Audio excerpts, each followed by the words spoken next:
జై శ్రీరామ్. శరీరము మీద పదను ఏర్పరచుకోవాలి. పదను లేని వారికి సద్గురువు ఒక కార్యక్రమాన్ని పెడతారు.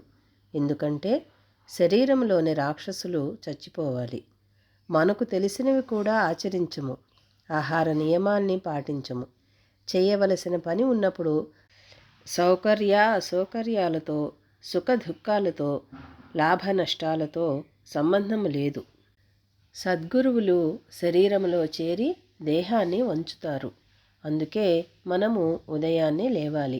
మన పూజలన్నీ కన్యాలగ్నంలో ప్రారంభము కావాలి. నిజంగా భగవద్భక్తి కలవారు 3ంటికే లేవాలి. అది మన వల్ల కాదని సద్గురువే అందుకు పూనుకుంటాడు. ఇక్కడ మరొక ఉపాయము పనిచేయదు.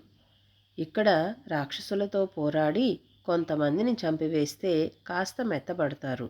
భయము ఏర్పడుతుంది.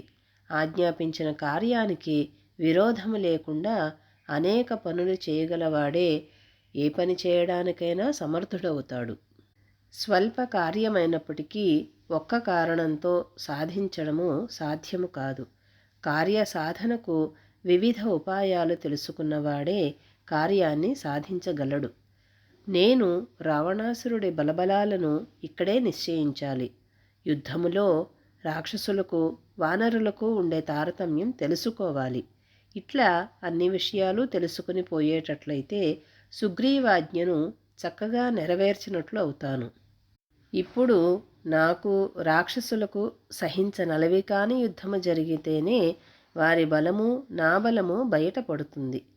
మంత్రివర్గముతోనూ సేనా నాయకుడితోనూ రావణాసురుడి బలము నన్నెదుర్కొంటే వారి బలమేమిటో వారి పథకమేమిటో విశదమవుతుంది.